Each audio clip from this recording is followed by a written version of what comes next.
జై శ్రీరామ్. అందరికీ నమస్కారం. వెల్కమ్ టు న్యూస్ అఖండ. నేను మీ కస్తూరి శ్రీధర్. మిత్రులారా, మన భారతదేశం చేస్తున్నటువంటి యుద్ధ సన్నాహాల నేపథ్యంలో మన కేంద్ర హోంశాఖ మంత్రి అయినటువంటి అమిత్ షా గారు కొన్ని సంచలన వ్యాఖ్యలు చేశారు. సరే, ఇంతకు ఆయన ఏం మాట్లాడినాడు, దేని గురించి మాట్లాడినాడు, ఆ విషయాలు ఏందనేది ఈ న్యూస్ ద్వారా మీకు చెప్పే ప్రయత్నం చేస్తా. ఓకేనా? ఏప్రిల్ 22వ తారీఖున కాశ్మీర్లోని పహల్గామ్ టూరిస్ట్ స్పాట్లో ఇస్లామిక్ తీవ్రవాదులు అమాయకపు ప్రజలపైన కాల్పులు జరిపి 26 మందిని పొట్టన పెట్టుకున్న సంగతి మీకు అందరికి కూడా తెలిసిందే. ఈ తీవ్రవాద దాడిని చేయించింది పాకిస్తానే అనేది బహిరంగ రహస్యమే. పైగా ఈ పహల్గామ్ దాడికి నేతృత్వం వహించింది పాకిస్తాన్ ఆర్మీకి చెందినటువంటి స్పెషల్ పారా కమాండో. వాడి నేతృత్వంలోనే ఈ పహల్గామ్ దాడి అయితే జరిగింది. దీంట్లో మాత్రం అనుమానాలు అయితే ఏమీ లేవు. మీకేమన్నా ఉన్నాయా? లేవు కదా.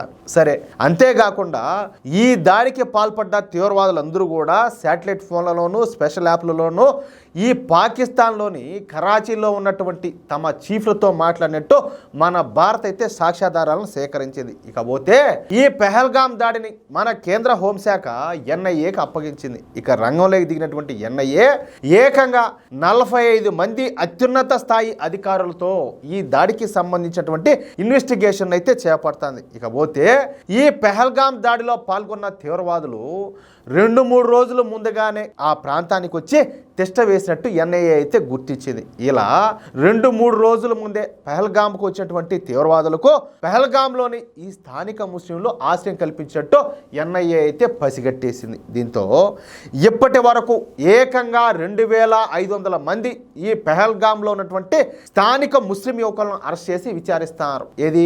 అందరినీ కాదు, అనుమానితులను. వీళ్లలో ప్రధానంగా 150 మంది జిహాదీలను రహస్య ప్రదేశానికి తీసుకెళ్లి ప్రత్యేకంగా విచారిస్తారంట. ప్రత్యేకంగా, మీకు అర్థమవుతుంది కదా.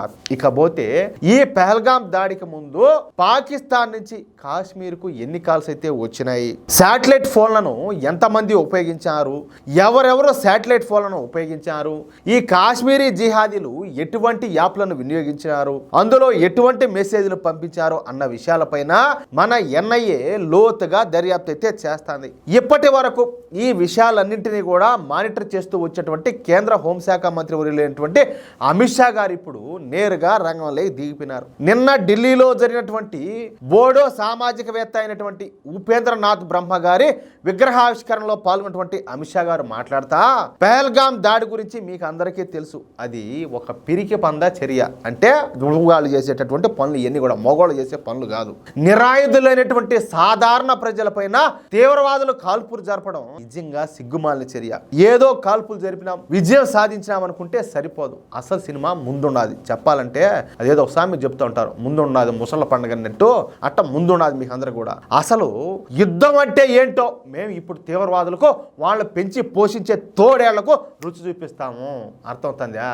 ఒరే, మీరు చేసింది ఏంద్రా గుడిగో ఏమే, అసలు యుద్ధం అంటే ఏందో మేము చూపిస్తాం, అప్పుడు మీ మగతనం ఏందో సుజ్జురు అన్నట్టు మాట్లాడినాడు ఆయన. ఇప్పుడు భారతదేశంలో ఉన్నది మోడీ సర్కార్. ఎటువంటి పరిస్థితుల్లోనూ ఎవరిని కూడా విడిచిపెట్టేది లేదు. ఈ సందర్భంగా నేను మాటిస్తున్నా, మావోయిస్టులను ఎలా అయితే దేశవ్యాప్తంగా అంతమొందిస్తున్నామో ఇక నుంచి తీవ్రవాదులను కూడా అలాగే అంతమొందిస్తాం. తెలుసు కదా మీకు ఆపరేషన్ కగారు గురించా. ఈ మావోయిస్టులు అందరినీ కూడా ఏరుతారు, భీములో రాళ్ళు కదా ఏరినట్టు, ఊరికే కూడా కాదు. తీవ్రవాదులు ఎక్కడ ఉన్నా వెతికి వేటాడి బయటికి లాగి వాళ్ళ నరకానికి పార్సల్ చేస్తాం. తీవ్రవాదులకు మాత్రం సరైన బుద్ధి చెప్పడం ఖాయం. ఇప్పటికే కాశ్మీర్లో తీవ్రవాద చర్యలకు గట్టిగా సమాధానం అయితే ఇస్తున్నాం. ఇక ఇప్పుడు సీమాంతర తీవ్రవాదులకు సమాధానం ఇవ్వవలసిన పరిస్థితి అయితే ఆసనమైంది. అమాయకుల చావుకు కారణమైన ప్రతి ఒక్కరు కూడా భారీ మూల్యం అయితే చెల్లించుకోవాల్సిందే. తీవ్రవాదాన్ని తుదముట్టించే వరకు మా పోరాటం అయితే కొనసాగుతానే ఉంటుందంటూ కేంద్ర హోంశాఖ మంత్రి అయినటువంటి అమిత్ షా గారు సంచలన వ్యాఖ్యలు చేశారు. అది విషయం. అంటే మన దేశంలో ఈ మావోయిస్టులు ఉన్నారు కదా, అదే స్వామి నక్సలైట్లు అంటాం, మావోయిస్టులు అంటాం, వాళ్ళపైన ఏ విధంగా అయితే కేంద్ర ప్రభుత్వం చర్యలు చేపడుతుందో తీవ్రవాదం విషయంలోనూ, తీవ్రవాదుల విషయంలోనూ, అదేవిధంగా ఈ తీవ్రవాద సంస్థల విషయంలోనూ అదే విధంగా యాక్షన్ తీసుకుంటామని చెప్పేసి అమిత్ షా గారు స్పష్టం చేశారు. అది కథ. చూద్దాం ఇంకేం జరుగుతుంది అనేది. మిత్రులారా, ఈ న్యూస్ కన్నా మీకు నచ్చినట్లయితే ఖచ్చితంగా ఈ న్యూస్ నలుగురికి షేర్ చేయండి. అదేవిధంగా ప్రతి ఒక్కరు కూడా మీ యొక్క అమూల్యమైన అభిప్రాయాలను ఖచ్చితంగా కామెంట్ రూపంలో తెలియజేయండి. అలాగే ఇంతవరకు మీరు కనుక మన ఛానల్ను సబ్స్క్రైబ్ చేసుకున్నట్లయితే ప్రతి ఒక్కరు కూడా మన ఛానల్ను సబ్స్క్రైబ్ చేసుకోండి, సపోర్ట్ చేయండి ప్లీజ్. జై శ్రీరామ్, జై హింద్.